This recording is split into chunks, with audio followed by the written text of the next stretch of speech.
Tickets are now on sale for Rebels of Disclosure 2025, May 12th through the 15th in Grafton, Illinois at the beautiful Pierre Marquette Lodge and Conference Center.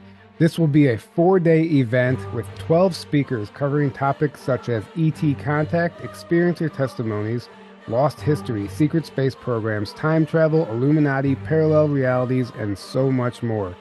Visit journeytotruth.online for more details.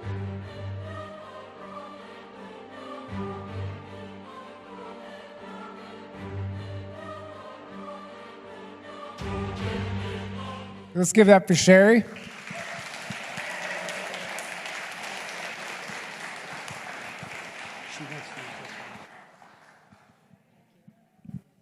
Hello? Okay. Hi. I'm too short to stand behind this thing, so I'm going to go over here. Hi, everybody. Who out of this room, who saw me speak last year or has read my book, so I know where I can start? Okay, wow. Okay, good. Because I don't want to repeat myself, but I will go over some of the things that I talked about last year, which was mostly about children and 3D interference, which is what my last book, Starseeds and the Great Awakening, was primarily about. But this year I'm going to go a little bit more into 3D influence, so we're going to get into psychological warfare. And I think right now the collective is really in need of guidance for healing and how to navigate through this journey. And that's my specialty. So I feel like I'm getting called back to my roots a little bit, and I want to focus on how to heal the soul through my methods that I've learned and integrated over the years. And that's what my new book is about. So my new book is called Courage to Change the Freedom Movement. And today I'm going to talk about things that are in that book that I haven't really talked about publicly yet, so it'll be fun for you guys. So I can promise you it might get a little bit weird, but we like weird here, right? Yeah. Huh? The new normal, right? Yeah. Yeah. So some of the things that I talked about last year, oh, that's really small. Some of the things I talked about last year was we talked about birth trauma. You know, one of the main 3D interference that we have, which I call the dark players, starts and intersects at the time of birth, during the birth portal. So there are a lot of things designed in our reality to interject the birth process. And I'm not going to talk about that today, but we got really in depth into that last year. We talked about the woke agenda, which you guys know how passionate I am about that. We got into quantum entanglement. We got into black box technology, which freaked everybody out in the conference last year. People covered their TVs. So I won't say anything this year to scare anyone. I mean, it's never my intention to put anyone in fear, but sometimes there are things that people need to be aware of because it's all about our consent. And if you know about it, then that's when you can choose not to give consent to something, and then we take our power back. We talked about mirror portals, nightmares and shadow beings, which a lot of our children are dealing with, and many adults. So we got into that last year. Voice of God technology. I'm not going to talk about that this year. Labeling starseeds and epigenetics and DNA. Those are the main topics. So this year, hybrids and transhumanism. So this year we're going to get into some 3D influence. So what am I talking about when I say 3D influence? We have 3D interference. So 3D interference is really more about the technology. So what are the technologies being utilized to keep us suppressed, to manipulate us, to program us, and how are we being controlled? Where 3D influence is more about the psychological aspect. How are they affecting us in a psychological way where we're affected by the mind? It's all about mind control. So that's what we're going to talk about today. So let's get into psychopaths, sociopaths, and mental illness, because I really like talking about this because we need to raise awareness about where it comes from and the differences. And I learned about that, and I should have said this first, but I think majority of you people, those of you here know, I'm not a researcher, don't care to research, don't have the attention span for research. So most of the information that I talk about comes through my sessions with adults and children. So I work with children, babies, all the way through to the elderly. And throughout those sessions over the last decade, I get the information and I share with you guys. So everything that I talk about is information that I learn in sessions, and that's what the books are about. And so psychopaths and sociopaths have come up quite a lot in my sessions. So I want to talk about the differences and why. So psychopaths are the most severe, and we talk about NPCs. I think somebody talked about NPCs in their talk, or maybe multiple people did. But the NPCs, where we get that terminology, because there's different layers of NPCs. One of which is when the soul dissociates. Because of a lot of the 3D interference and the psychological warfare, the soul dissociates because that is not what the pure soul does not want to integrate with that energy. The soul does not want to experience that trauma, so it will dissociate. And what happens is when you dissociate, that is when entities will come into your auric field through tears in your aura. They will come in and they will be in the driver's seat. I always talk about, and I did an interview with Leah Ray recently, we were talking about this. And the way I see it is these entities come through and they will start to control everything that you do in your life. And the soul gets so far behind that sometimes it's following behind, or an analogy of a car, it's sitting in the back seat.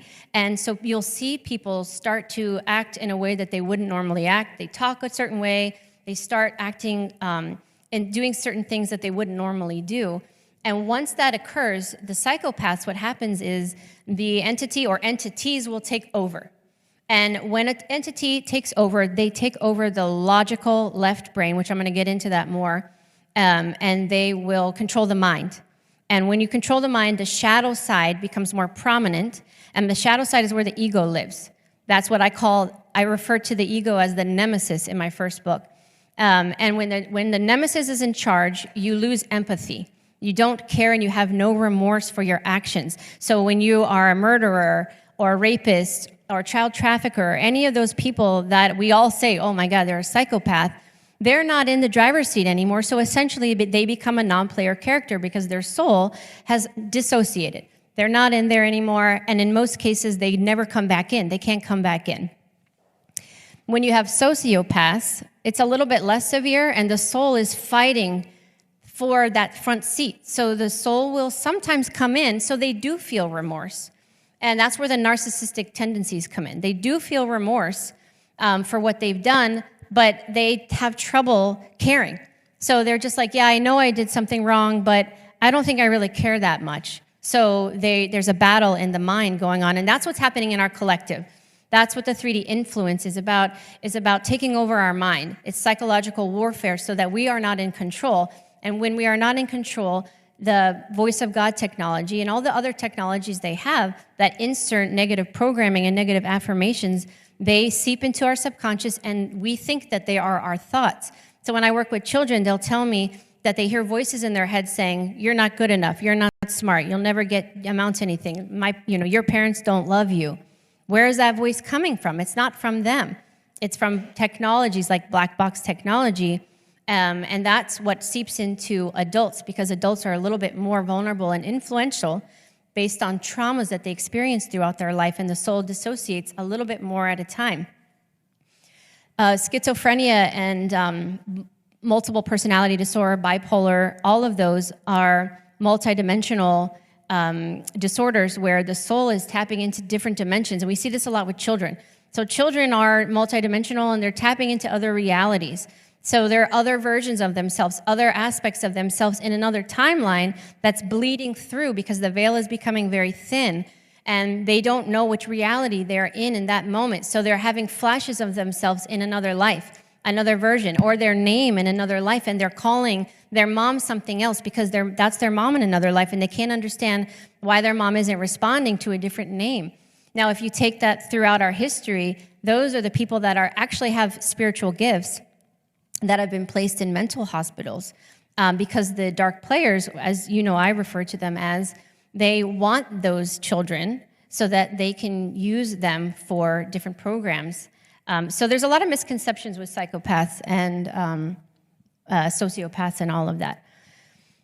Toxic shock syndrome. I want to talk about this because it's extremely important. I learned in my sessions in the last couple of years that people are having an extreme reaction to the 3D. So as you all know, we have our physical body, we have the light body. We all have the light body, it's all activated, it's illuminated, we all have one, and the chakras are the pathway between the two.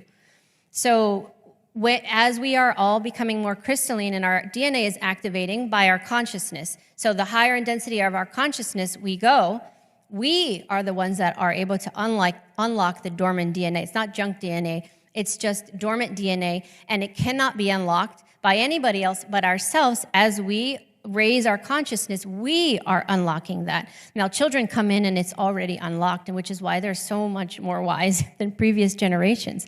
But what I have seen with a lot of children is toxic shock. So that's what a lot of people are experiencing. There are ascension symptoms. So people are experiencing ascension symptoms. Everybody knows about ascension symptoms. You get headaches, you're lightheaded, blurred vision, you're forgetting your memory, things like that. Toxic shock is when people are having an adverse reaction to the 3D. The more higher in density you go and the more you tap into fifth dimension, we start experiencing symptoms that reveal to us that we are actually having a toxic shock effect from the 3D. And children are experiencing this every single day, and I've noticed that adults are experiencing it as well. So I'm calling it toxic shock because that's what I was told in my sessions to call it. It's actually toxic shock, not toxic shock syndrome, but it makes me think of toxic shock syndrome, which most women in this room know what I'm talking about.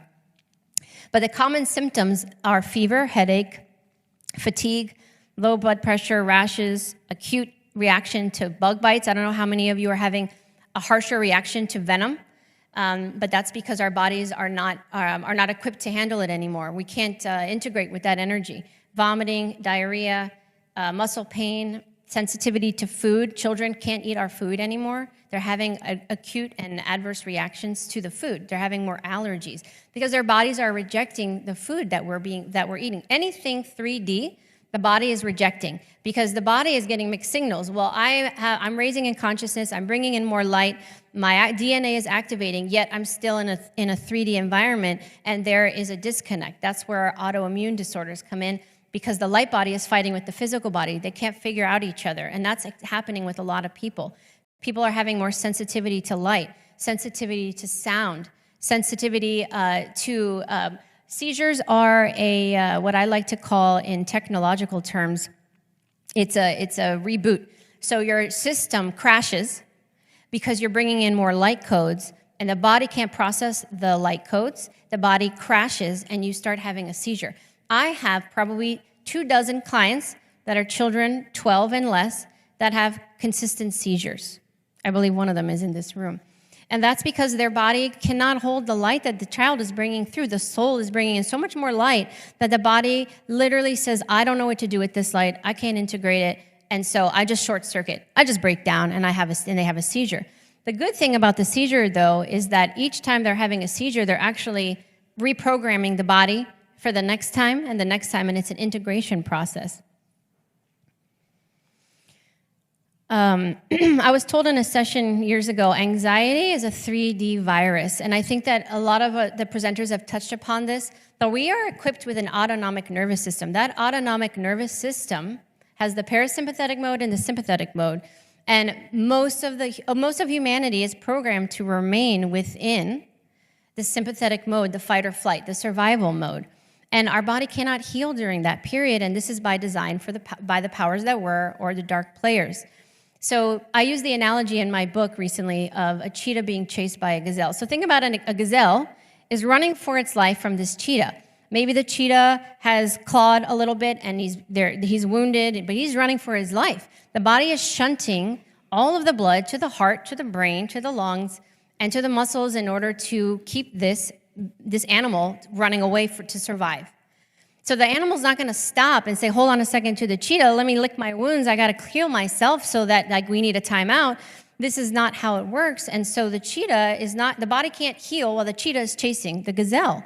And that is how humanity is operating every single day, our entire life. The body is constantly perceiving that we are being chased by something, and we are in fight or flight. The adrenals are overactive. And our body does not have a chance to heal because the body cannot heal until it perceives that it's safe. So let's say that gazelle gets away, then there's no more threat. So he goes in behind the trees and he starts licking his wounds, and the body says, okay, now it's time to heal.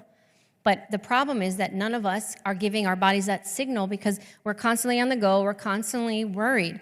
And I believe that anxiety is a virus of 3D, metaphorically speaking, to keep humanity in that mode of fight or flight. And our body, we're looking at anxiety in the wrong way. And I'm so glad that Laura touched upon this because I have been told this for children. I think the statistic, again, I'm not a researcher, but it's over 30% of the population suffers from some level of anxiety, and it's higher with children. So why is that? Why is everybody experiencing so much anxiety?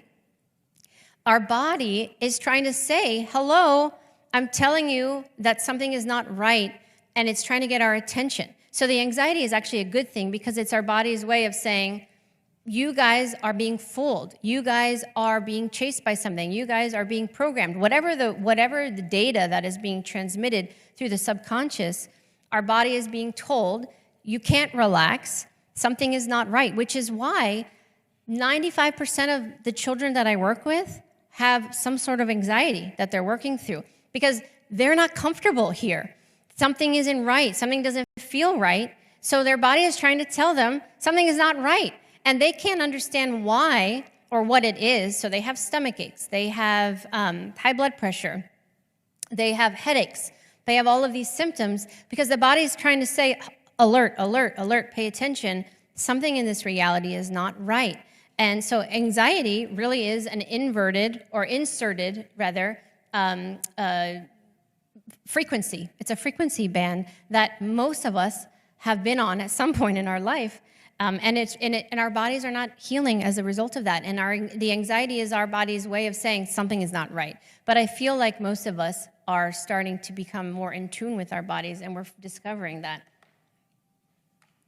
Selling your soul. This is another one that I'm getting a lot in my sessions, especially with children.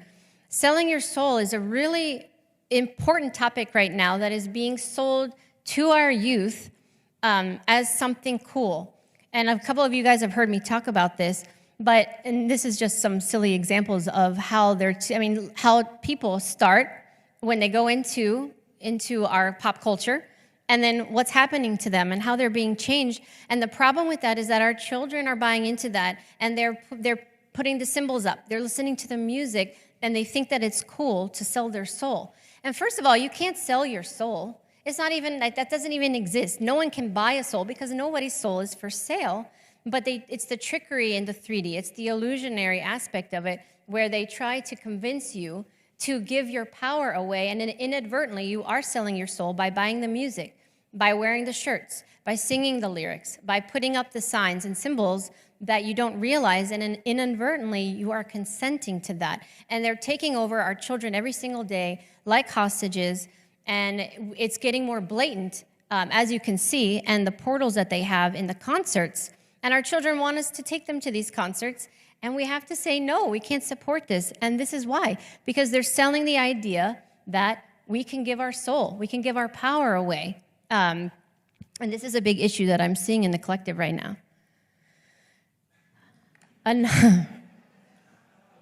Another one is obesity. Why do they want people so obese? Why? What's the point of that? Who can tell me?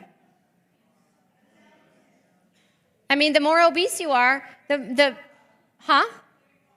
Karma? Oh, big pharma, yes. Yeah. I'm like, karma, yeah, that would work too.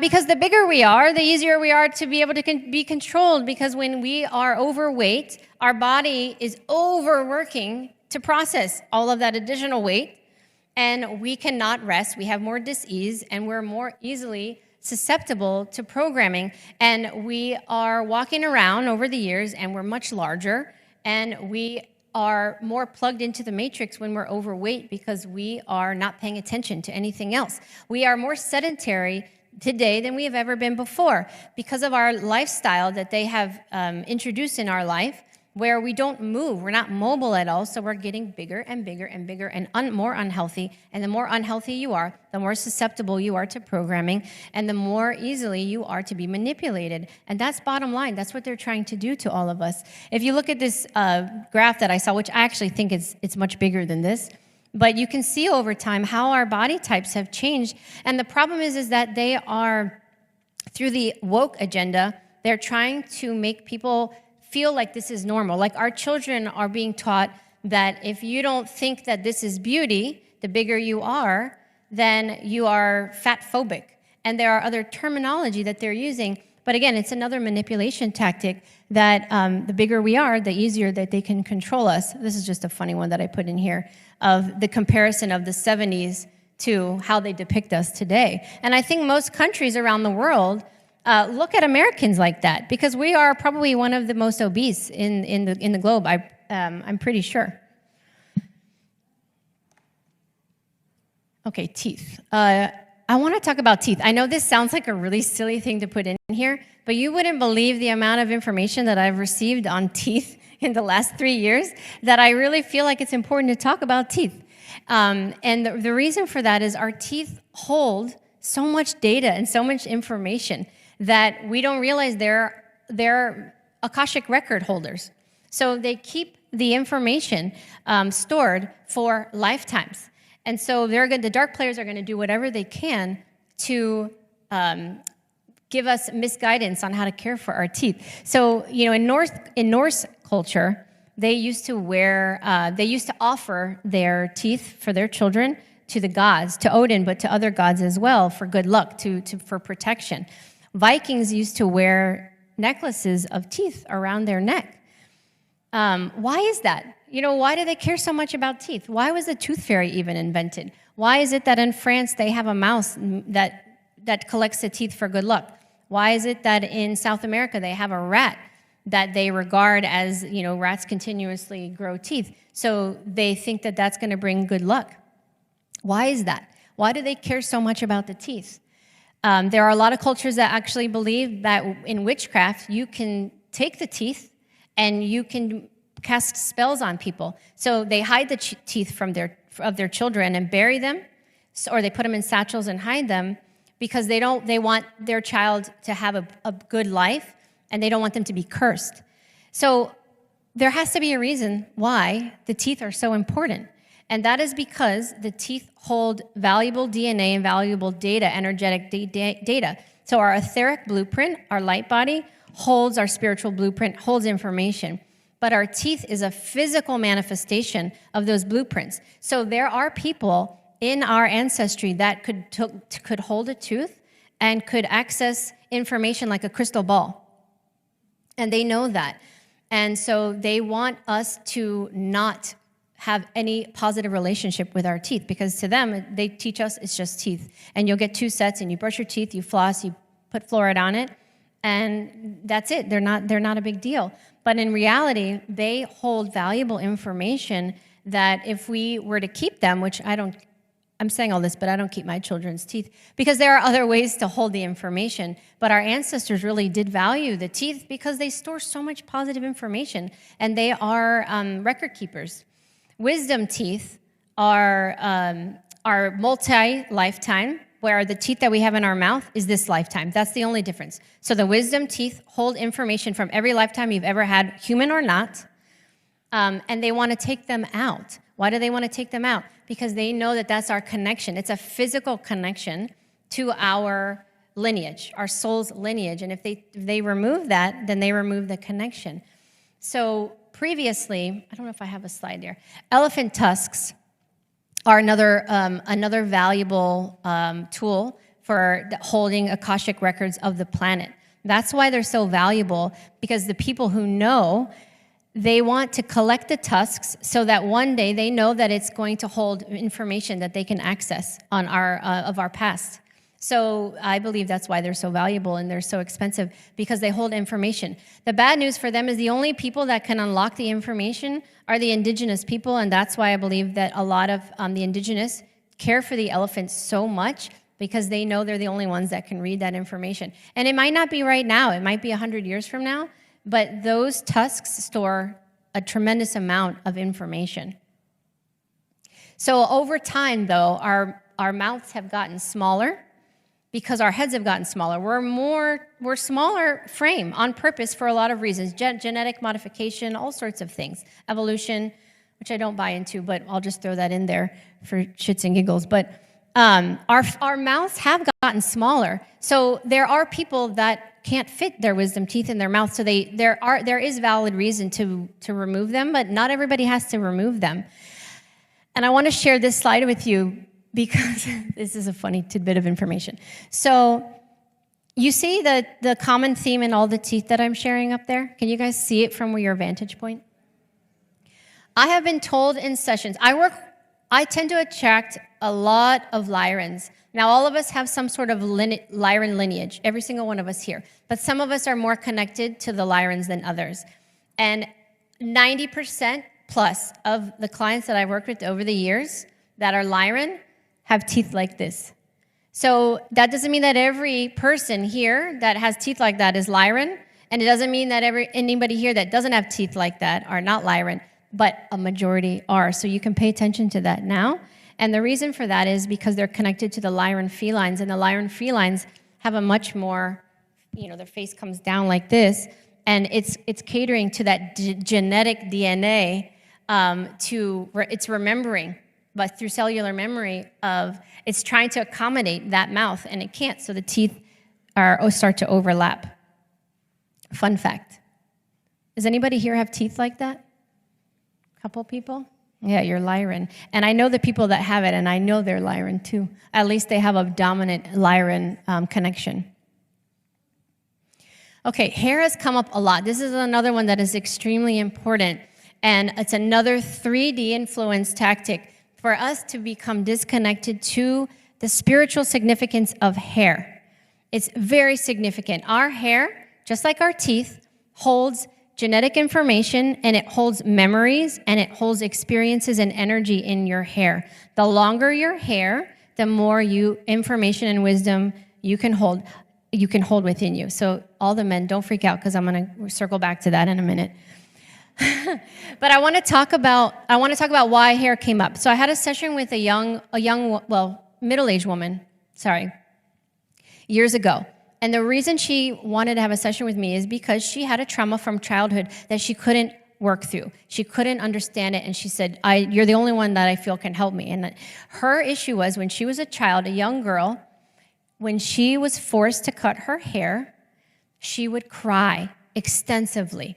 And her mom would get so mad at her because she was like, why are you crying? And she said, it hurts, Mommy, it hurts. And she couldn't understand why it was hurting. And her mom got really mad and couldn't understand why she was saying that. And she said, you're lying. It doesn't hurt. There are no nerves on your hair. You can't see. It doesn't hurt. And she was being like, no, Mommy, no, don't cut it. And it was a deep-rooted trauma that she had. In her whole life, she never got over it. Eventually, she consented, as most children do when they're being told what to do by their parents. Eventually, they stop fighting and they listen. But she grew up never cutting her hair as an adult and always had it in a braid. And she said, I don't know what my attachment is to my hair, and I don't understand why I would cry. So in that session, I connected with that child version of her and a Native American version of her from another lifetime. And she told me that it is part of their soul. And they didn't cut in that lifetime. You don't cut your hair unless there's a trauma or a death in the family or something that occurs that signifies the end of something. So the longer your hair, the more wisdom that you hold. So she was having a cellular memory, and she was interpreting the pain, physical pain, as emotional pain from another lifetime. I had like 7 more clients in the next year that had similar issues with their hair and couldn't understand what the significance was. So our hair holds a lot of information, and it absorbs a lot of information from the sun rays. So the rays of the sun come down, and our hair is our receptors. So it pulls in information, and we store it. And it brings in light codes through our hair, goes through our scalp, and it goes right into our pineal and into our brain. I was just showing in here the cutting of hair was used as a brutal method to suppress Native Americans back in the day, and they would cut their hair to shame them because they knew how important hair was to them. So for men in there, so this is why I believe that over time, over our history, we have such an odd relationship with hair. And I believe the dark players program us to style our hair, put a lot of products, dye it, to cut it short, to do all these things. And they use the celebrities to roll things out, so we copy it. You know, the blue hair, the green hair, all of these things, because they're constantly trying to disconnect that pathway. But what I discovered, because my first question was, well, what about men? Why men's hair is short? Does that mean that they're not wise? Obviously, that was rhetorical. But what I was told is that our body will always compensate. Our bodies are incredible. And I think everyone in here appreciates the wisdom within our body, and our body will always compensate. So for women and men who have short hair, your body will find another way to bring in that energy. And it's generally through, and that's why a lot of men will have facial hair. It'll come through your nails, it comes through your skin. So your body will always find another way. But the hair is really significant. And they were telling me about the colors and the textures. So straight, very straight hair signifies strength, endurance, stubbornness, which is why my hair is so straight, because I'm just so stubborn. You're like, I am not moving. You are not going to tell me what to do. I do not want to be controlled. People with straight hair are generally like that. People with wavy hair tend to be a little bit more relaxed, and they're flexible. They're a little bit more flexible in their journey, and they're going through transitionary phases. They're okay with change. They're more fluid. I wish I could be more fluid, but I'm not, and that's why my hair is super straight. People that have really curly, like I'm talking spiral tight curls, they're holding in so much information and so much wisdom that their hair curls up super tight to be able to hold all of that information in. And regardless of how you try to straighten it, it curls right back up, because your soul is choosing that method to hold that information. So it's really cool. Red hair is fiery souls. They hold ancient wisdom, and they're very rare because they're holding the most ancient, galactic, and indigenous information. And they're very fiery because they're proud of that heritage and they want to hold on to it. So there can be a little bit more mysterious. Black hair represents wisdom, in a different way. It's more wisdom of your soul's journey and what you've been through, and it holds and represents through the color of your hair. So everybody's hair is the way that it is for a reason. People who have blonde hair are they're more comfortable with change, and they are more vibrant, and they are more flexible. They're able to explore. They're in an exploration phase and transition. That's why they pulled out in whatever year it was, dumb blondes, that thing that they came out, because they can be a little bit more, they're more in their exploration phase. So they try to monopolize that by saying that they are not smart. Gray hair or white hair represents purity and wisdom of the elders. And that's why our hair changes to white, and it represents purity. Telomeres and other things have a lot to do with that as well. But those are kind of the basic rundown of the different hairstyles.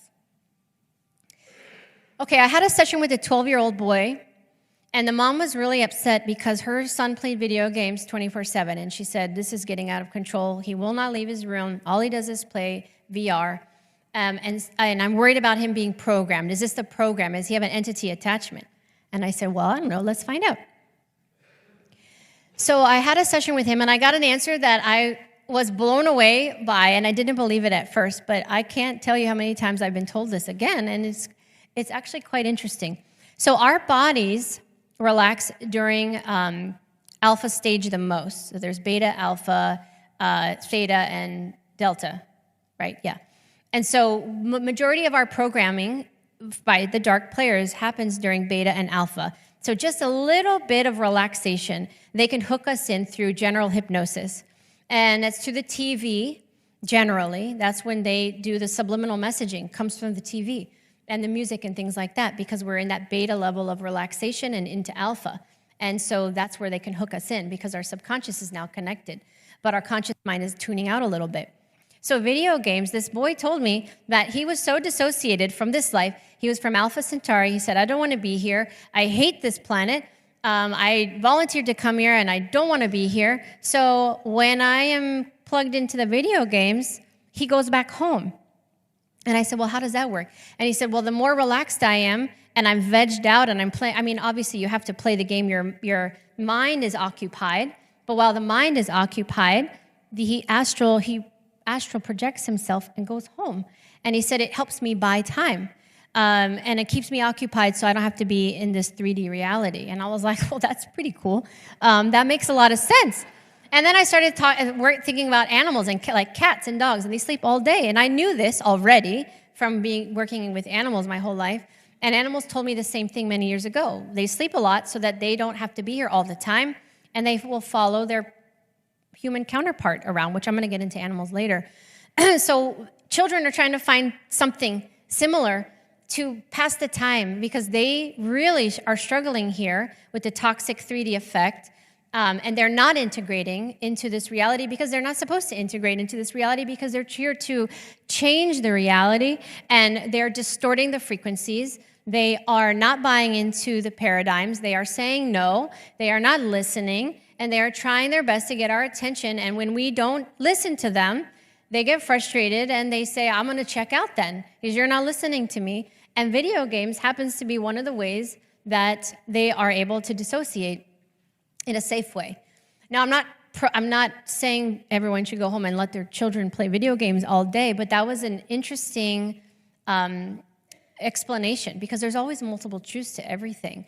And so perhaps your child or children are just somewhere else, and they just need a safe way to do that. Now, it's not just video games. It could be watching television, movies, listening to music. You can tell when your children are there or not, and it's likely that they are not there. So that was an interesting find that I had this past year.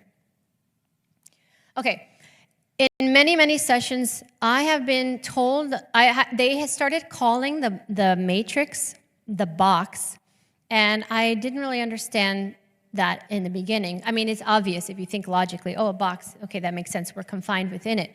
But I have been shown that the starseeds are coming in like comets of light. That's what I've always been shown. They're coming in as comets of light. So when you come into the 3D, and they're showing me that the 3D is designed much like, if you think about the analogy of a cardboard box, it's completely taped up, and it's a controlled environment. That's what they're showing me that the matrix is. So when every time any of us are born, we have a specific soul frequency. And when we come into the box, we create holes within the box.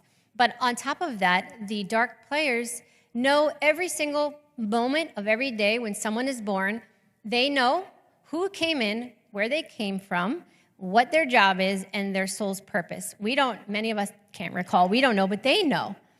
And so that's how a lot of the children that I work with and adults are targeted their whole life. Because they're like, how do they know who I am? And they do know who you are because your soul has a specific frequency that's different from anyone else. And when you come through the box, you go through their frequency, and then they can pick up on it, and they have technology to do that. But over the years and through our awakening process, we have had volunteers for really thousands and thousands of years, but let's just keep it connected to the last few generations. Like Dolores talked about the 3 waves of volunteers. How many of you guys have read that book? It's one of my favorite books. So if you think about them, the struggle with the first wave of volunteers, which was in the mid-1900s, there weren't enough of them. So the holes that they were making in the box wasn't enough to affect the collective consciousness. So they were essentially drowning. They were fish out of water. No one was listening to them. Many of them committed suicide, and many of them became introverted and wouldn't leave their home. So it wasn't really making enough of an impact on the collective box here because humanity wasn't ready for it. There were too many parameters set. But because we've had so many children coming into this planet since the year 2000, really, their signature that I talked about is so strong that they are making our box look like this, and the 3D is breaking down. And this is the best visual I could create through AI to show you how I see it in my mind. It's not quite that clean, but the idea is that our frequencies and the children's frequencies collectively are working together, and as they work together, they get stronger. And the holes are actually in different sizes. Some are small, some are bigger. And that's how the 3D starts to break down, and that's why the veil is thinning. That's why people are starting to have spontaneous awakenings. That's why we are all here today, because our light is finally illuminating, and it's breaking down that 3D box. The firmament, everybody talks about the firmament. So I'm going to tell you, and I don't want to debate about this, but I'll just tell you what I've received in my sessions, and I've compiled it into one thing. The firmament, and this visual is supposed to represent, like, imagine this little globe the 3D box is within it, and then all the other dimensions is outside of that. So that's what that is trying to show. So Tyler gave me this tool. So this around here represents a frequency. So I know the firmament is more shown as a kind of on the top half with a flat earth. But the idea of the firmament is simply that it's a frequency. It's a frequency to hold us within that box of that parameter, within those frequencies, and our dis-ease and our anxiety that I talked about, that virus we keep that box, the integrity of that box going. Because the loosh that we give off from our fear, our anxiety, our dis-ease, is what keeps this going. So as we are waking up to our anxiety and saying, perhaps my anxiety is trying to tell me something, or perhaps my child is actually trying to wake me up, or perhaps my child is saying no for a reason, that frequency band is starting to break down. And the problem with change is, and that's why I called this talk Courage to Change, because you have to have the courage to change first. And the problem with our programming through our generations is we've become so complacent and we inadvertently consent. And when you inadvertently consent, that frequency stays intact. And we are essentially trapped within it through illusionary. And we are not, the integrity of that is breaking down. And the problem with it is many people are uncomfortable with that. Because why do people stay in abusive relationships, as one example? Because they're afraid to see potentially what's outside of that home with somebody else that might abuse them more. You know, sometimes we get so comfortable that the idea of change is actually scarier than the trauma you're going through in that given moment. So we consciously make the choice to stay. So I believe that those flat earthers, yes, it is a psyop, yes, it was introduced by people, but why do people believe it though? They believe it because that's what makes them feel comfortable. They like the idea of being complacent within a box.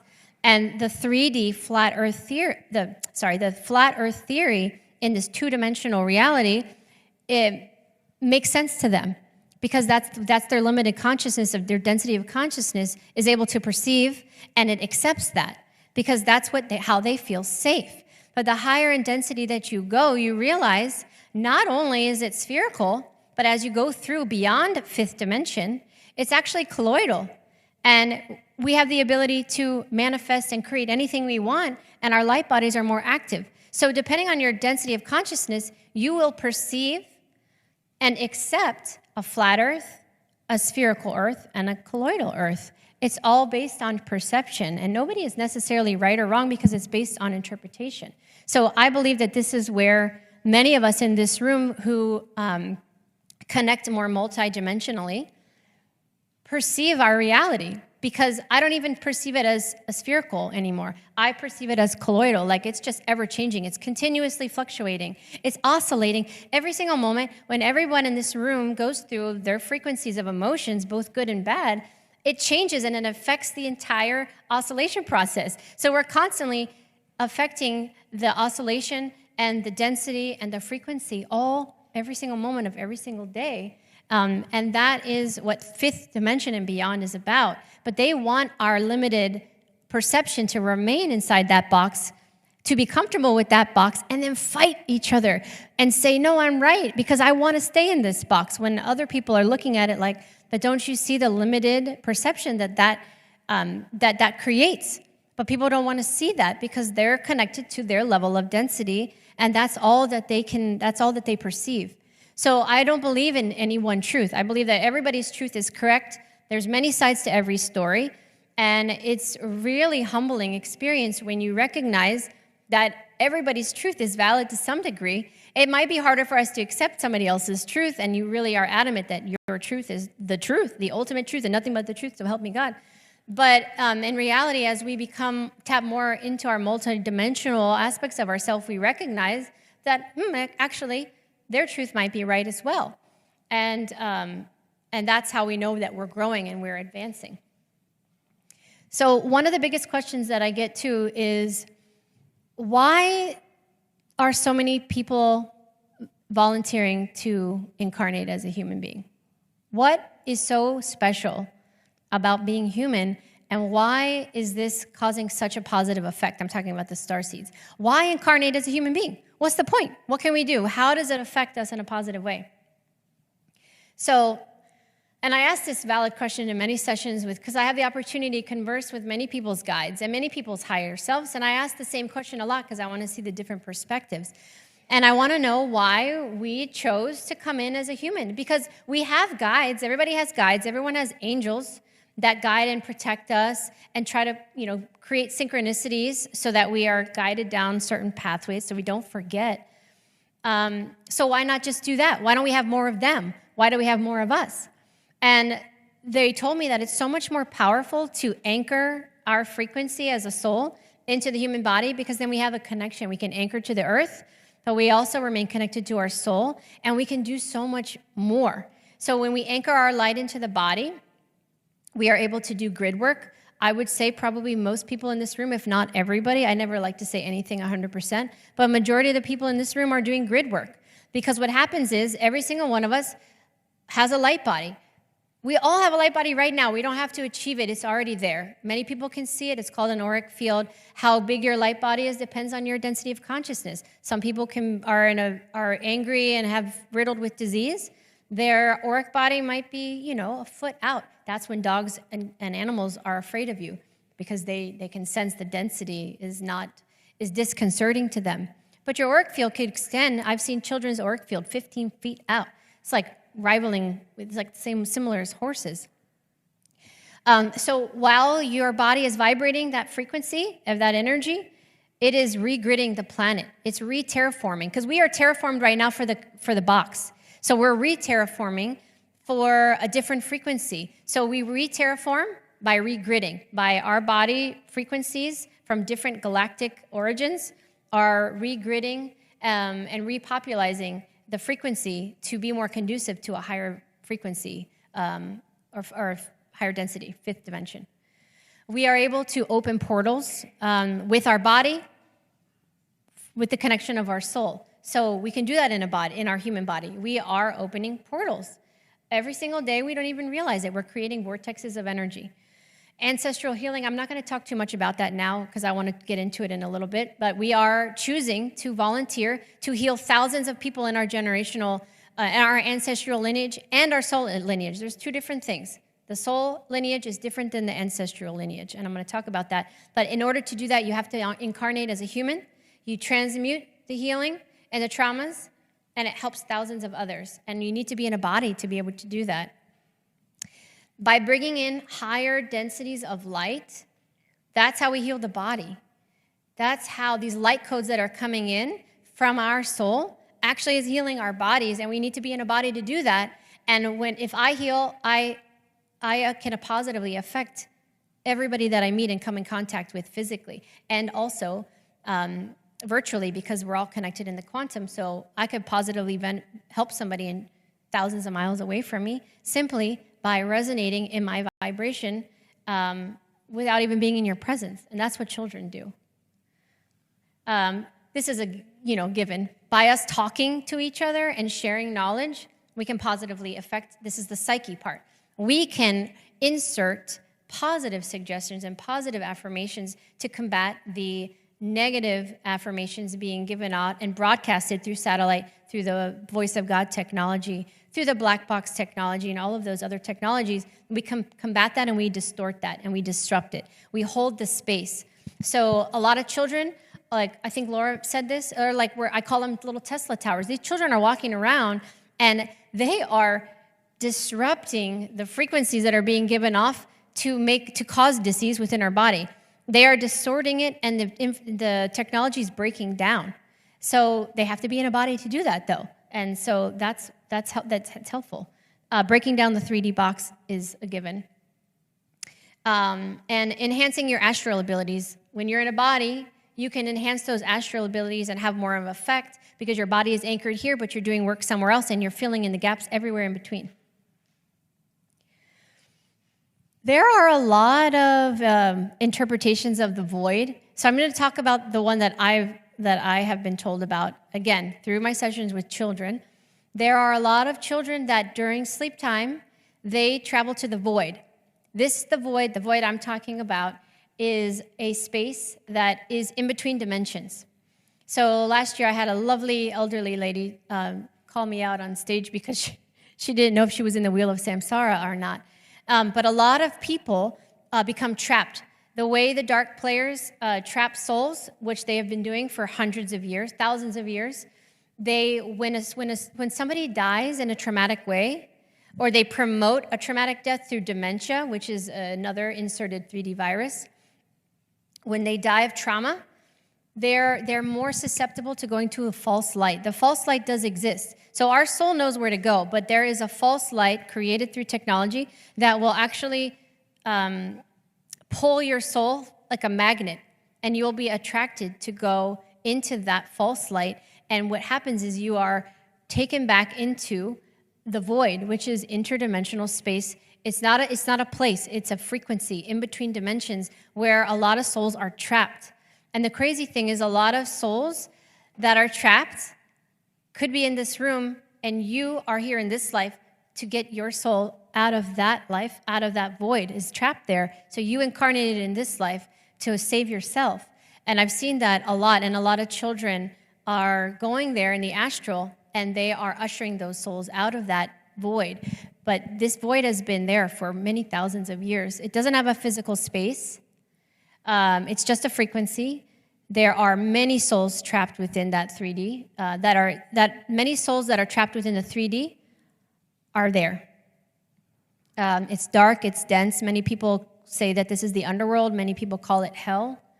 It's void of time, so they could be there infinite. They could be there for eternity. In there, that's how they feel, if they put it into our construct of time.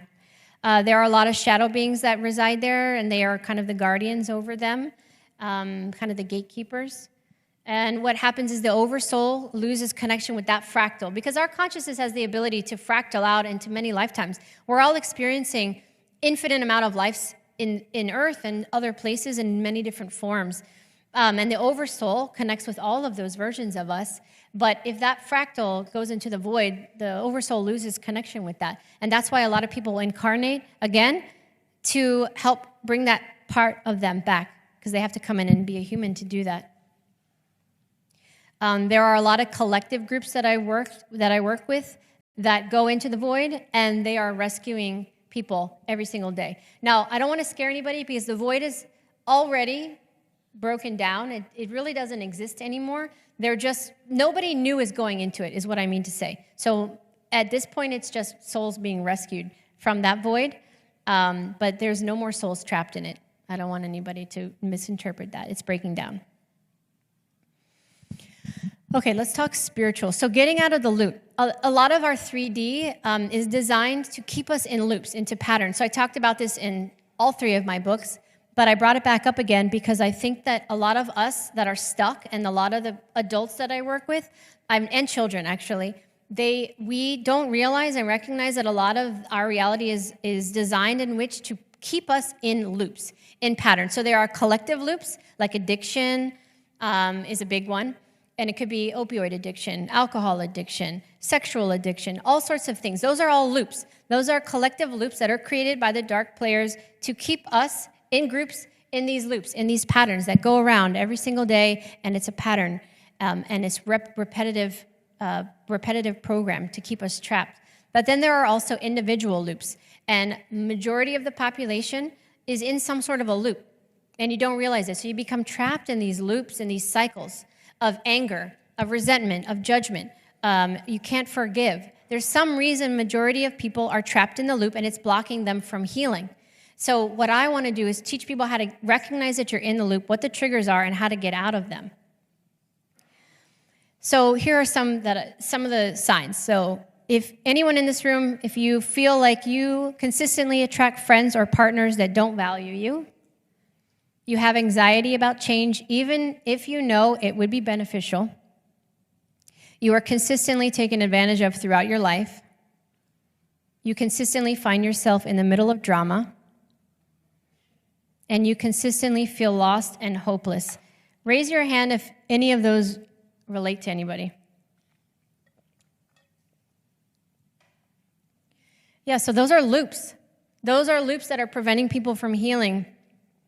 And the problem with loops is they become comfortable. And again, we're creatures of habit. It's a primal habit of ours as human beings to stay in these loops because it's comfortable. And it prevents us from healing. And I want to show you the ways that you can get out of it, the easiest ways to break out of these loops. Well, number one is triggers. What are your triggers? What do you think, what is the loop that you're in that you can identify? Is it anger? Is it the inability to forgive? Is it addiction to something? Is it abusive relationships? What's your loop that you can identify? And then write down all the triggers. What's keeping you in there? What's comfortable there for you? What's scaring you from coming out of it? So that's the first step. But second is grounding. We need to reconnect our soul and our body and ground us to this planet because a lot of us are trying to escape in many ways. That's why we get trapped in these loops. So there are many ways to ground, but grounding with nature and grounding with the right brain are two separate things, and we got to do both. I'm going to get into the right brain later, but we want to ground to nature. You guys all know how to ground. I don't need to explain different ways of grounding. You guys all have your ways. I've seen you guys out there connecting to the earth. I've seen people hugging trees. I see people with their crystals. I see people with their salts and all of these things. That's a way to ground, but you also need to ground with the right brain. That is really important, and that's something we're not taught in school, and I'm going to talk about that later, so I'm not skipping over it.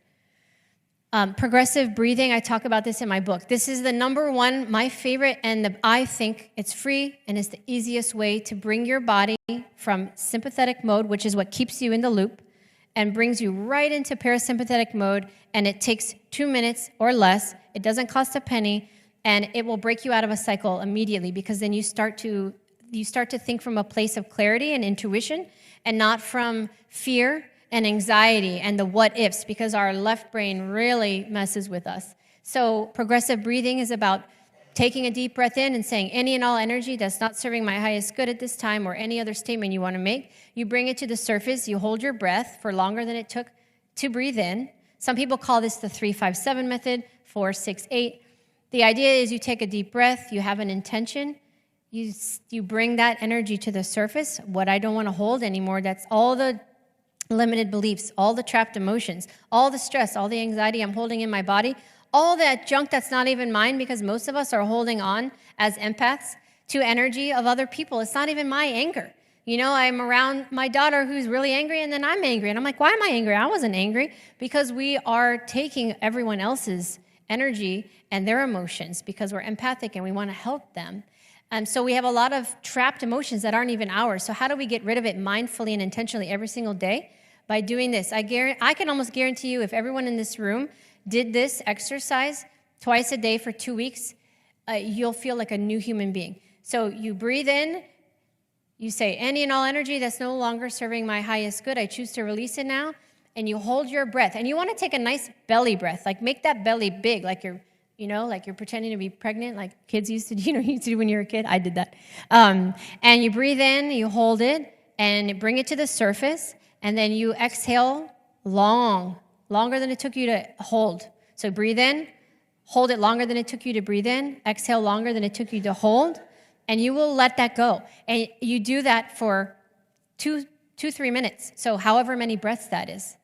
And that will put you right into the parasympathetic mode, dopamine, endorphins, all of that energy will start, that positive energy will start flowing through your body, and you will feel absolutely incredible. And when that occurs, then you start thinking about the choices that you're making, and you're much more mindful, and you're able to process things differently because we have what's called heart-brain coherence. Who in here ever has heard of that?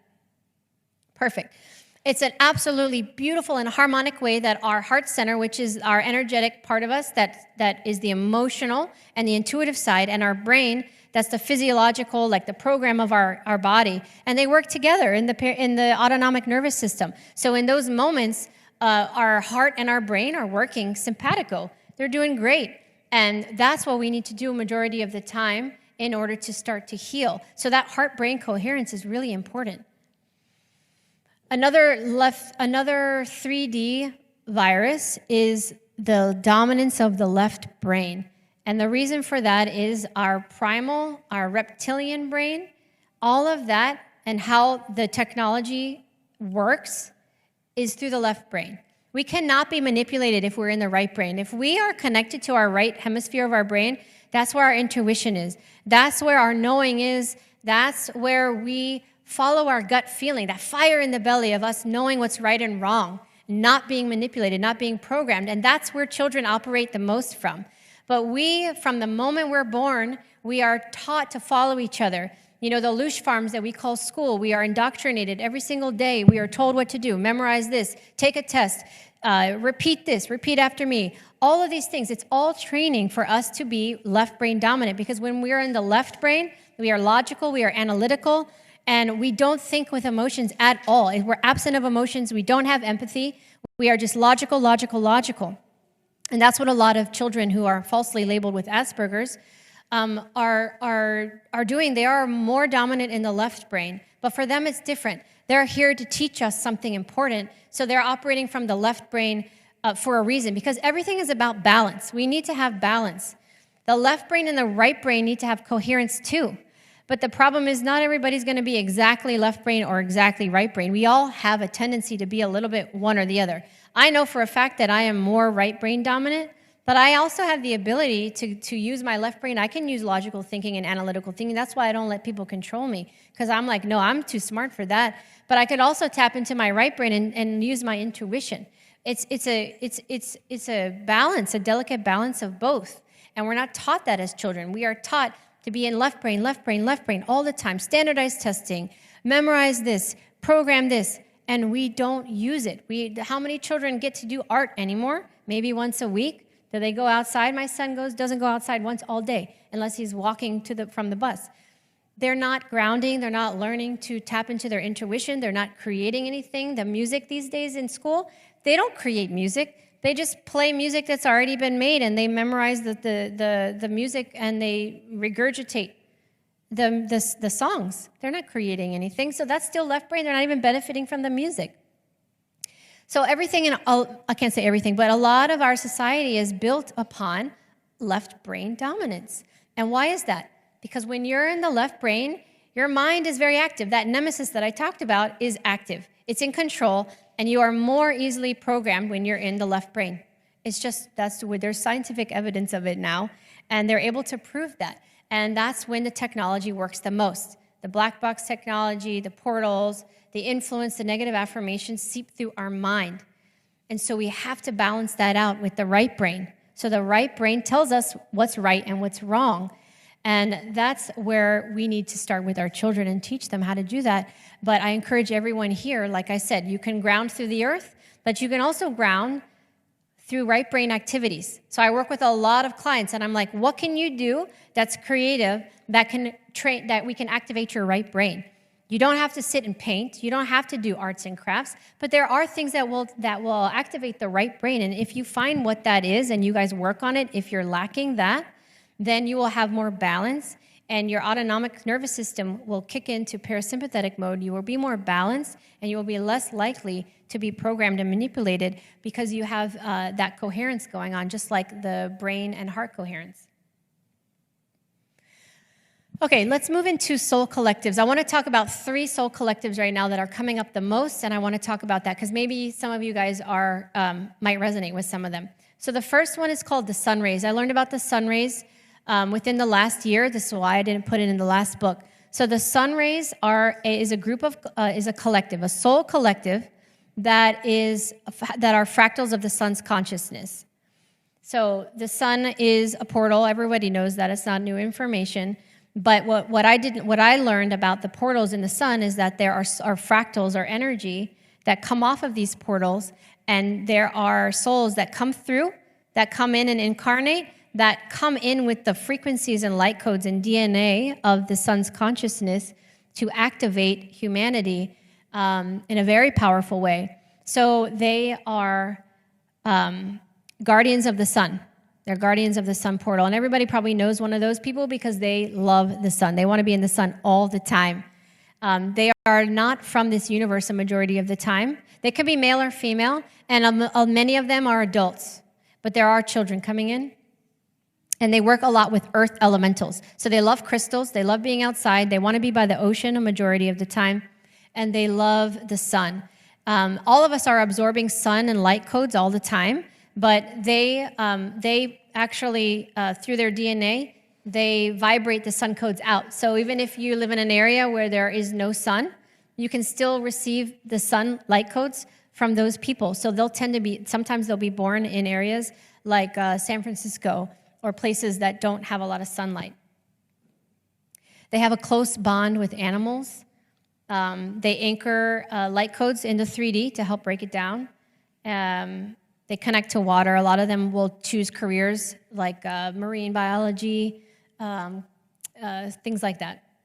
And they're here to shift the DNA, to bring in more light, bring in the more light codes.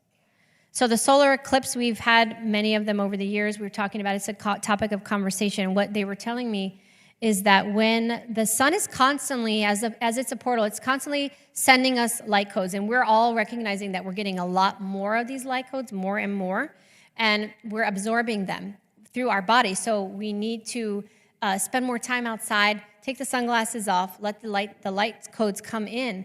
But when we have an eclipse like that, it's a very powerful moment, because when the sun is blocked by the moon, for that brief period of time, the sun charges up even more. It's like when we take a deep breath, and like that exercise of the progressive breathing that I just mentioned, you charge and you put all of that energy there, and then you hold it. The moon goes away, and then bam, we're all getting projected this beautiful energy, these light codes that are coming through, and that's the power of the eclipse, the solar eclipse. That we're not taught. Again, we're all taught to put our glasses on, and many of us are taught to fear that, because they say, oh, that's actually bad energy, when in reality, there's a lot of good energy. So the powers of the sun, just a quick few things. It helps increase dopamine and serotonin. It opens the pineal gland, stimulates melanin, which can also reduce cancer, skin cancer, stimulates the mitochondrial, our energy centers, promotes healthy immune system, reduces anxiety, improves sleep cycles, our circadian rhythm. So knowing all of that, it's no wonder that the dark players initiated sunblock, sunglasses, all of these things, so that we are fearful of the sun, and many people will not go out. I can't tell you how many people in the sun wear full armor. And I'm wondering why they're living in Florida. Like, if they're so afraid of the sun, like, why don't they just move? But they're like full. I mean, then they got umbrellas, and they got hats and face masks and complete covered. And they're not getting any of the benefits of the sun. But the good news is the sun rays are helping that by being around people like that, so that they can get the benefits of the light codes through them. So it's actually a really beautiful thing. Okay, the Halo group is another soul collective that I work with. I'm not a part of, but what I work with. And they're predominantly, I'll go in order. They're from Sirius A and Sirius B predominantly. Actually, I've only met, and all of the ones that I've met are from Sirius A and B, so I can't say that they're all from there, but I've only met those from there. They're all female, because they're bringing in the divine feminine energy to the planet. They are already ascended beings of light, and they have a white to golden band of light around. So they have the auric field, but then they have literally, it's a halo of light, a golden band that goes around them like a hula hoop. They work with the earth angels too. They're very similar to earth angels, and they come in primarily in the in like Asian cultures, Asian countries, Russia, and the Middle East. They chose to come into the most harshest areas of the world that are the most dominant, with male-dominant societies, and they come in to shift the DNA and start to change things from the inside. So many of the ones that I work with are Asian, a lot of Korean, a lot of Japanese, a lot of Russian, and a lot of Middle Eastern. Are predominantly the ones that I work with the most, but they're all female. But they are affecting the heavy dominance of male masculine energy in our collective, in a very positive way, though. None of them resonate with their culture. That's a common theme. Like, they all have an adverse feeling about their culture, and they don't want to live in their country at all. They don't like the people. They don't want to live there. And they're like, why did I choose this? Because it conflicts with everything in their soul that's telling them what's right, and they're living in such hatred, and they don't want to be there. And they're there for ancestral healing and to shift the epigenetics so that things start to change. So that those cultures, now the next generations that come in, are more open and bring in more light, and they're not as closed off. They choose very difficult lives. They tend to have traumatic relationships. They tend to choose abusive partners, controlling men, and they really struggle. So if this is resonating with any of you, you could be part of the Halo group. Supernovas is the last one I want to talk about. The supernovas are my absolute favorite. Supernovas have been coming in for probably 100 years. And a majority of them are adults.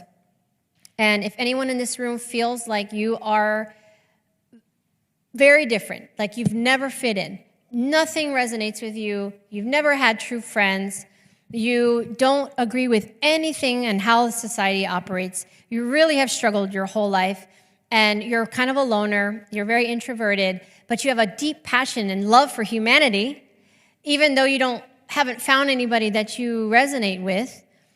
These are supernovas, and they're here to shift in a very passive way. So they shift the frequency. They tend to be hidden. They're not actually that outgoing. They're more reserved, and they are here to lay the foundation, because the supernovas that are coming in next are children that are not born yet, and I have been told that they will likely not be born until 2025, because we have to be anchored into 5D. And yes, we are majority in 5D, but we're still in 3D. I mean, you can see it. And they will not, they literally refuse. They refuse to come in until we are at a point where they know it's safe. They will not come into this. But I have met many parents that are going to bring them in. So they're not from this universe, and they choose to be born into ascension timelines. So they will only come into planets that collective has chose ascension. They're not going to come into a collective that hasn't decided yet. They will not do that. But that's why many of the adults are struggling, because they have really had a hard time their whole life, because they don't fit in anywhere, and they're really struggling. But the beautiful part about it is that they wouldn't be here if we hadn't chosen to ascend. And I think everyone in here agrees that we have, but some people still have that left brain mentality, and they want proof. And I know that this isn't proof, but it's very validating to know that they wouldn't come in if we weren't on the right track, and they keep coming in, and the children are coming in next. And those of you who know me and follow my work, I always say, because people always ask, like, what is your marker point? Like, how do you feel the ascension is going? What are the positive signs to you? And I always say, well, it's the children, because I know that they wouldn't keep incarnating here if we weren't on the right track. Why would they continue to come in? They would just be like, abort mission, and they would retreat, and they would not come, because many children volunteer to come that are already light beings, and they have to study for 100 human years before they can even come into a human body. That's why so many harshly misdiagnosed children with autism, Asperger's, all of these things, they are starseeds struggling to be human. They don't know how to walk, right? So they're trying to, they're going like this, trying to figure out how to use these feet. They don't want to look in people's eyes, because they see the demons around you. They see everything. So they're not going to look at you. They're not going to resonate with other children. They're going to be highly intelligent. They're not going to want to play with other children and like the stuff that we do, because they're like, well, this is like, I'm like way too evolved for this. What kind of toy is this? I don't want to play with this. I want to be with the adults. And they struggle so much, and they are trying so desperately to get our attention in the school system, because they're like, I'm not going to be indoctrinated. This is BS. I'm not going to speak your language, because you don't realize that everything you're saying has a spell connected to it, and you guys are asking for demons to come to you. Why are you guys doing that? And so they are desperate to find somebody like myself and parents that will understand them and that will listen to them and say, guys, wake up. What is wrong with you?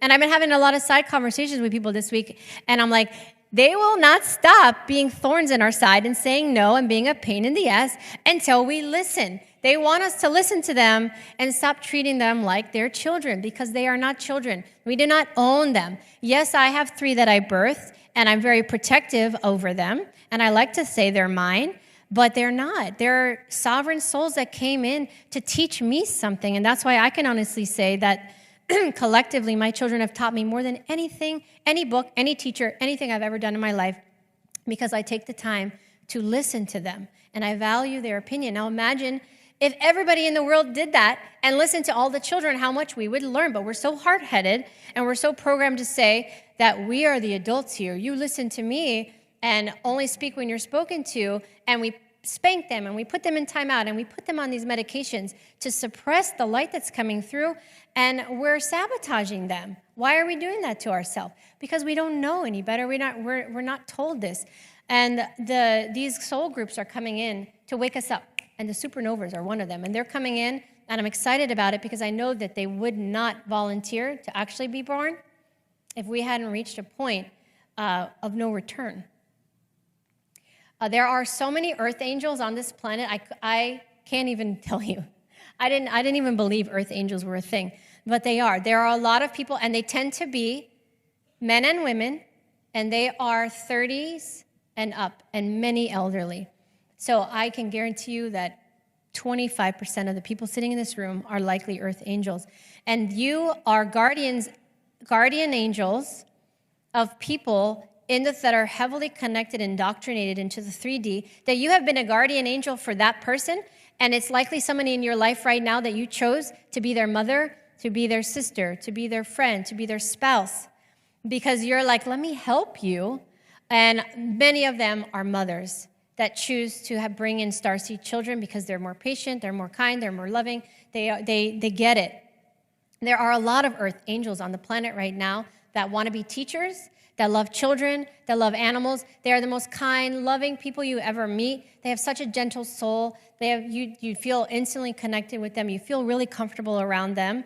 And they are just bringing that love, like crystal children are bringing to our lives. Angels are doing that for us. They tend to be in the nursing field or healing fields, and they work with children a lot because that's what their specialty is. And they are guardians of people incarnated as humans right now. There's so many of them. Okay, I want to give you guys a quick story. I don't know how much time I have, but ancestral healing is so important and is happening right now. And the way why do we incarnate as human? Because we can heal our ancestors with our bodies. Our bodies are actually being utilized as conduits of healing.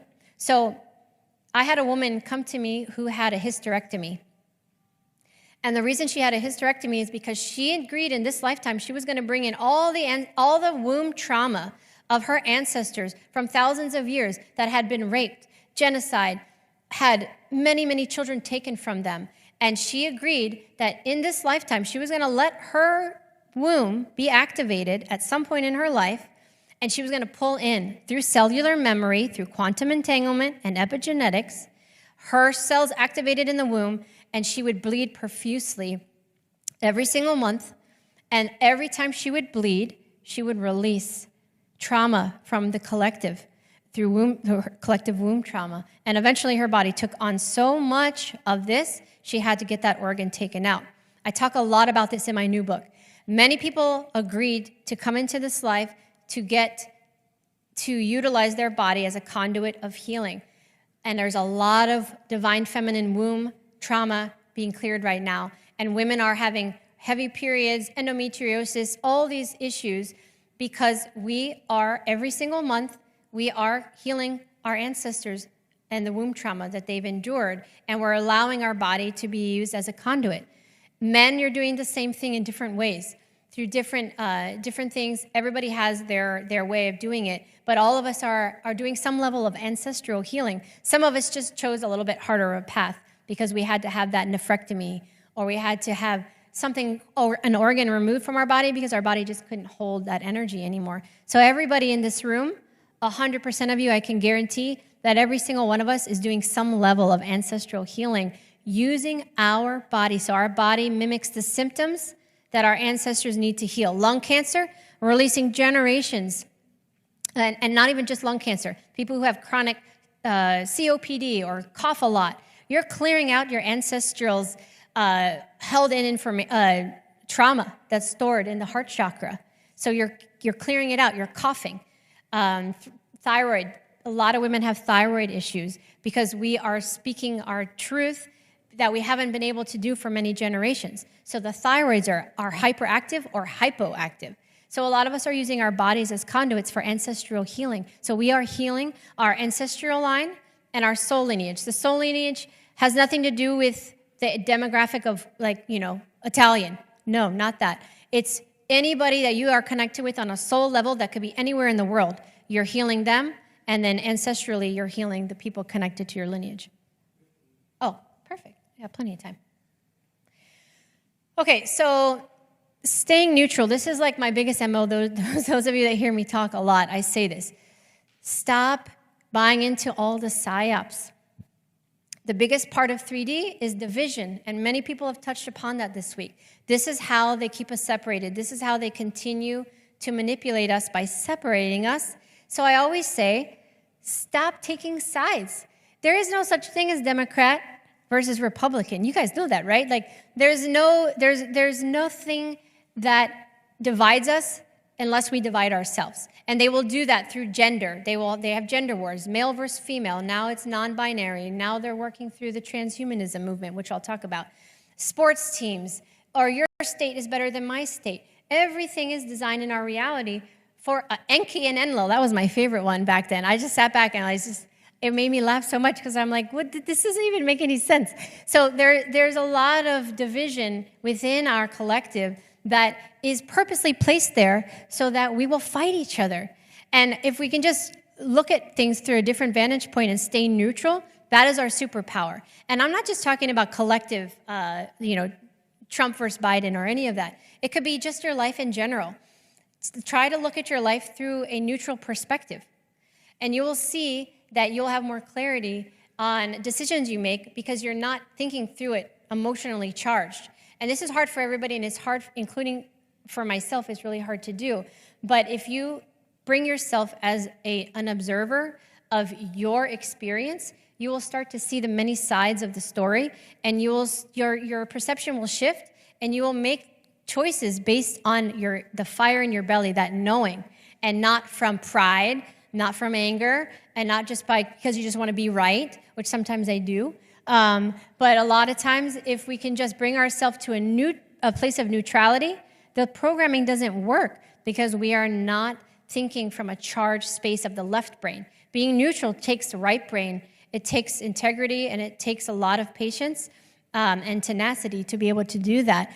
But that is how the collective stops fighting with each other, by staying in a neutral perspective.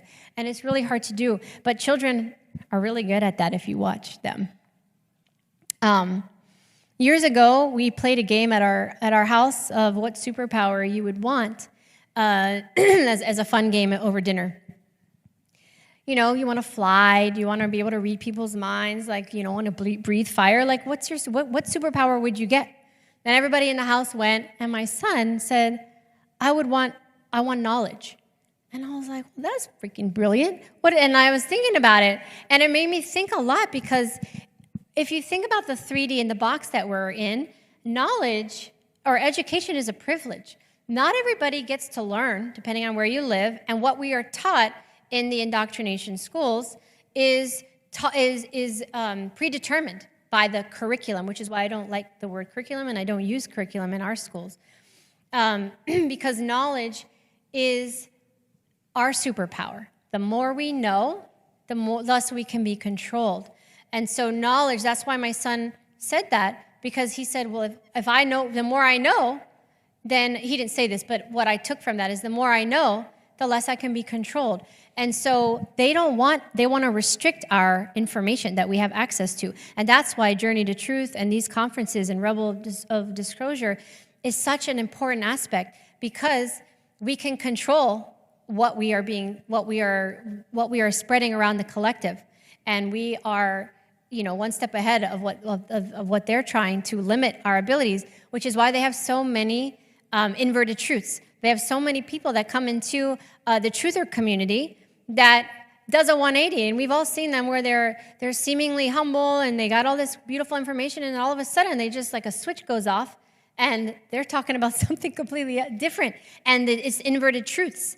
And that's how the dark players try to control us, because they know the more we know, the less we can be controlled. So really, knowledge is our superpower, because that's how we break the interference. I talk about this in the book. I think it's human nature for us to have a sense of belonging. So there are naturally followers, but there are also there are leaders. And you have to have followers, because if everybody tries to lead, then it would be just utter chaos. It can't work. I mean, have you ever seen two alpha females try to work together? Like, it doesn't happen, right? It doesn't. I mean, imagine if everybody was an alpha. We can't have that. So naturally, in our DNA, we have those people that are able to follow, and then we have those that are able to lead. But in our society, in the 3D box, in the manipulation of the dark players, we have created the sheeple mentality, which is what they want. So the lions are the 1%, the dark players, the powers that were, and the sheeple is supposed to be the rest of us. So we are manipulated, we're indoctrinated, we follow what we're told because we're taught that since we're children, and we're good little boys and girls, and we listen to what we're supposed to do, and we don't make trouble, and we're not rebels, and we do everything right, and we're supposed to be rewarded, and we're not. But I think what's happening in this awakening, this collective awakening, are more lions are waking up. But it's not in the sense of leaders, because you can be a lion and you can have that fire within you, and you activate that fire within you and that drive and passion to awaken. And I believe that's where we are right now. We have more lions than ever before. Our lion or our lioness is coming out, and we are saying no to the box, and we are exercising our sovereignty, because we never lost our sovereignty. We were just tricked into believing that we didn't have it anymore, like it was taken from us. Just like that junk DNA, we were tricked to believe that, oh, we need scientists to help us unlock it, when we have the power to unlock it ourselves, but they don't want us to believe that. That's that knowledge. So more and more people are awakening their lion or their lioness, and that's why we have all of these people here today, and it's happening more and more every day. And if you guys look at the children that are being born today, how many of them are lions? Most of them are. That doesn't mean that they are aggressive and they're the leaders, but they think for themselves. They cannot be lied to. They'll call you out. They'll say, you're lying to me. And they know, and they're calling their teachers out. And they're saying, you're wrong. That's not right. Because the lion is activating within our humanity. I just want to put this in here because it's really important. I feel like I work with a lot of men specifically, and I don't mean to call the men out, that are not spiritual, but they are very smart and they want to heal. And they say, I'm not spiritual, so I can't be a starseed. And that's not true.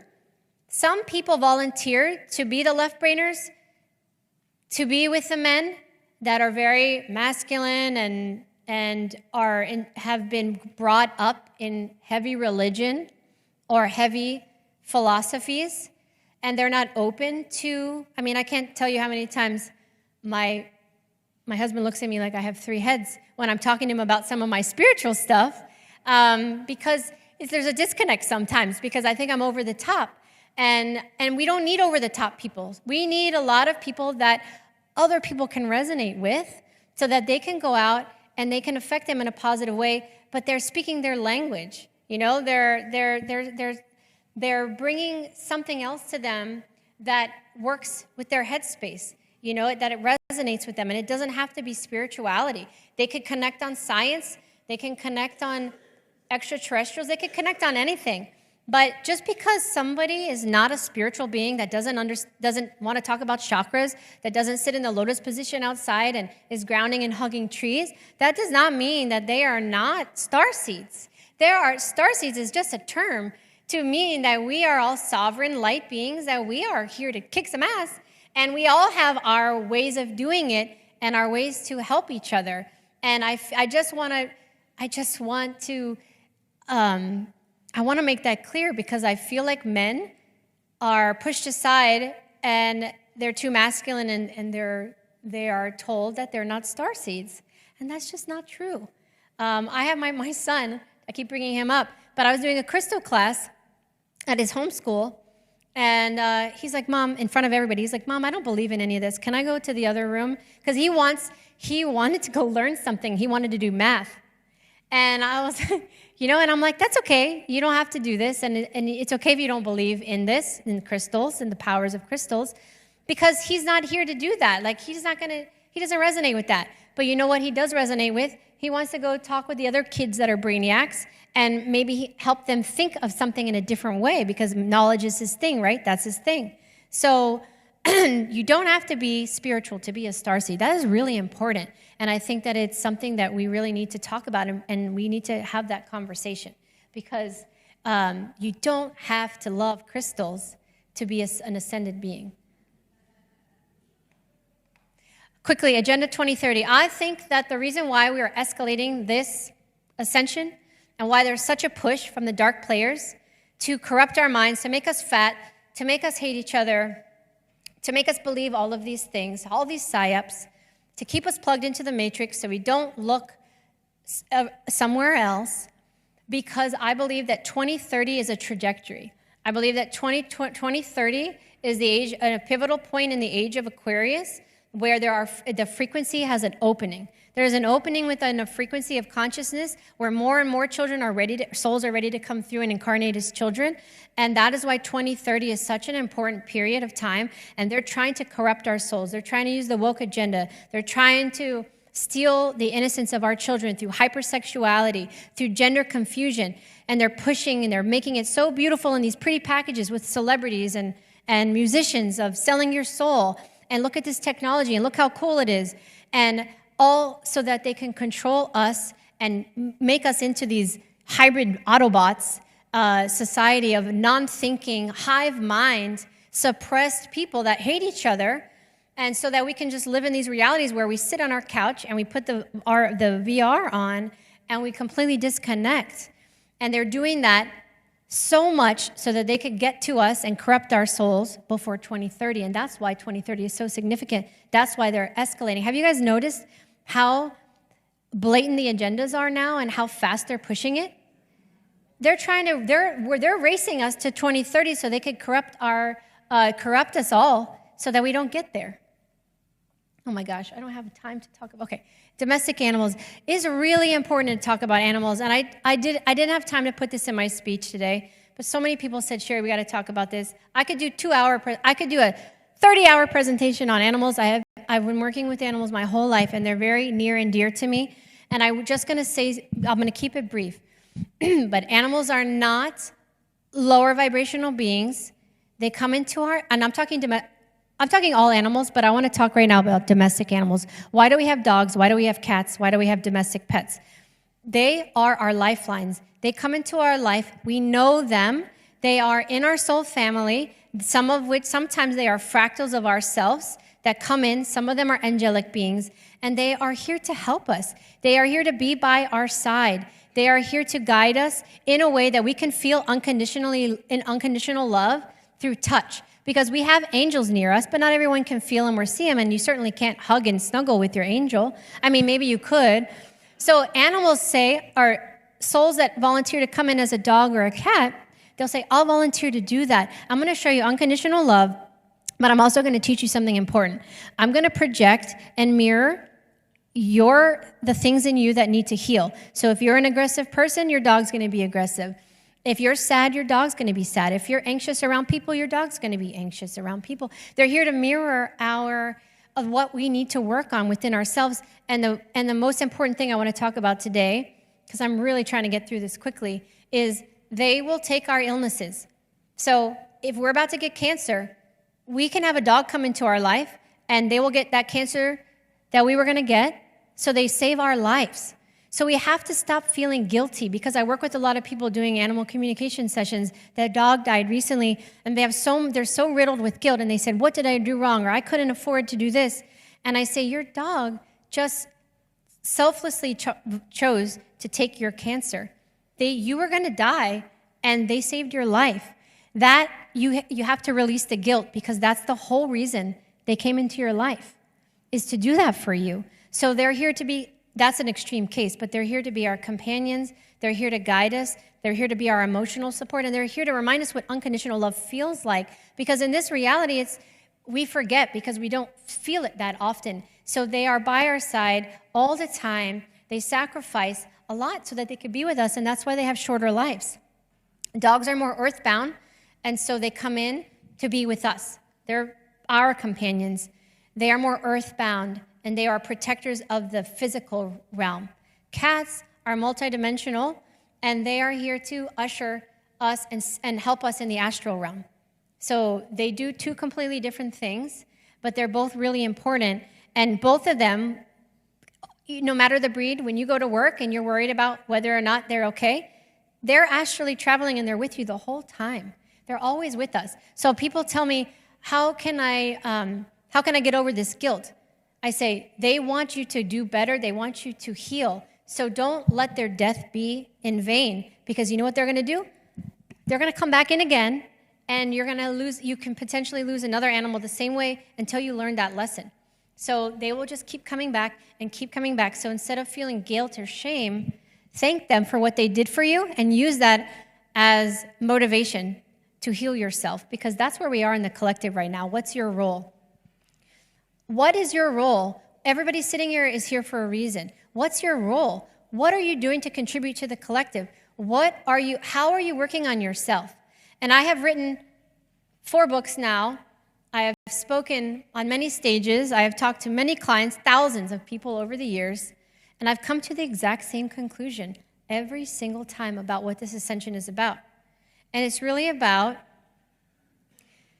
us doing the work and going within and healing ourselves. Because when we heal ourselves, we shift the vibration of the planet, we break down the box, and the 3D influence and the 3D interference no longer works. They can't corrupt us if we do not give consent. And that is what this ascension is about. So it's about recognizing how to heal and what's your role. What is everybody doing here to be a positive influence on humanity? How are you contributing to the shift? You don't have to be on a stage to do it. You don't have to write a book. You don't have to have a podcast. But everybody is influencing somebody in a positive way. You have to identify what it is that you are doing to help. What is your role here? You don't have to do anything big, because a lot of us are working in a very passive way. Grid work, holding the space, affecting people's lives in our community, but that has a ripple effect.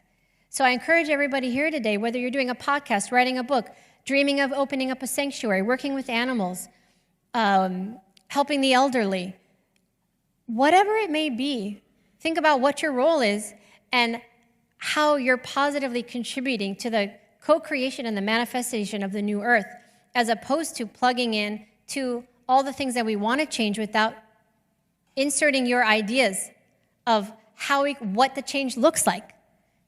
Focusing on what the change actually is and how can we get there. That is where I believe all of us should be focusing our attention on right now, and what is our role? How are we making a difference? What is your contribution? That's all we should be. We shouldn't be looking at each other and what the person next to us is doing. It's about what we are doing. What are you doing to positively affect the collective right now? These are my books. Children's books. Most of you know Aramis Creative Learning Center. I highly recommend you check it out. We're working on getting our first center open in Florida, and we'll have many more to come. I know many of you in here are so supportive, and I thank you so much for that. We need donors, we need investors. So come see me if you want to be part of the change. My new book, Courage to Change the Freedom Movement, comes out next month. Talks about everything I just mentioned today and so much more. I teach you how to heal yourself. These are the things that worked for me. These are the things that work for my clients. These are the ways you're being manipulated, and this is how we can get through this together. So the last thing I want to do real quick, I want to premiere something that where's Tyler? Tyler helped me put this together. And I want to thank everybody here that contributed to this, because I asked people to let's put a positive energy out into the collective and show how everybody is working together in the community that we've put together and we're building and we continue to build, to motivate us to have the courage to change so we can create this freedom movement, which I believe that is exponentially speeding up. So I created this video, not really as a promo for my book, but it was really for all of you today, because I've been waiting for 6 weeks to premiere it, and Tyler helped me put it together. And I want to thank you, Tyler, because He's incredible for all the work that he does with these videos.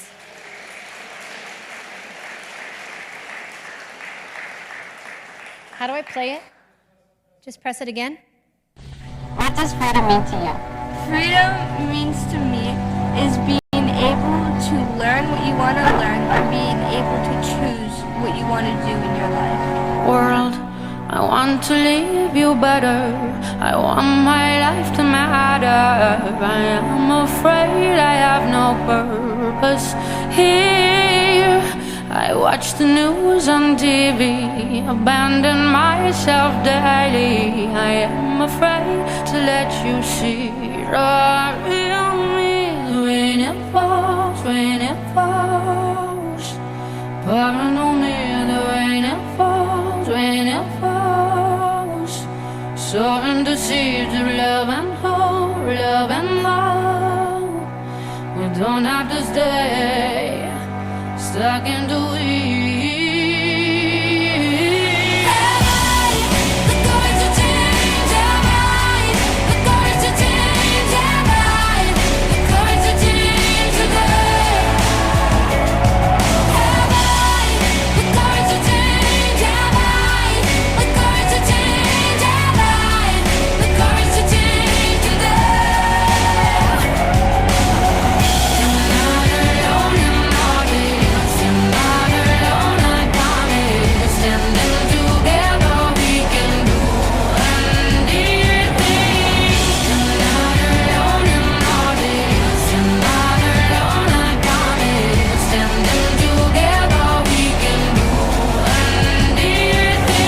What does freedom mean to you? To give love. Thank you. World, you're not alone in all this. You're not alone, I promise. And then together we can do anything. I want to leave you better. I want my life to matter. I am afraid I have no purpose here. When it falls, pouring on me. The rain it falls, soaring the seeds of love and hope, love and hope. We don't have to stay stuck in the weeds. The courage to change our mind, the courage to change our mind, the courage to change today. The courage to change our mind, the courage to change our mind, the courage to change today.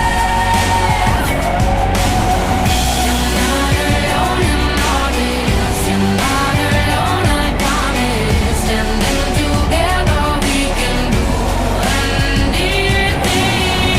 You're not alone in all this. You're not alone, I promise. Standing together we can do anything. What does freedom mean to you? To me, freedom means to follow your dreams, to follow your heart's desire, without anyone telling you cannot do it.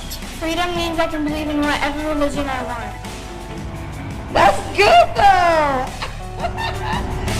Yes!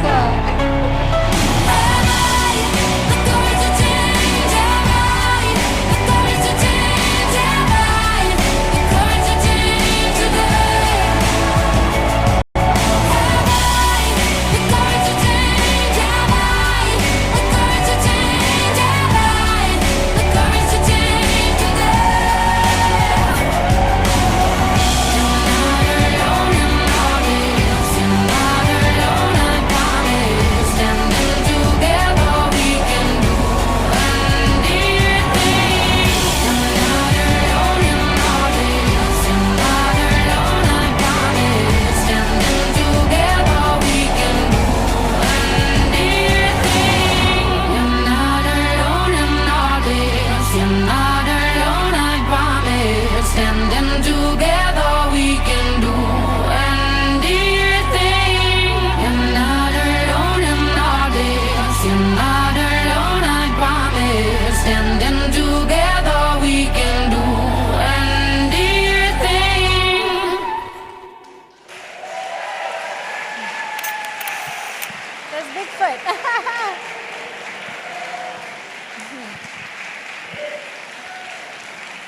Thank you, guys.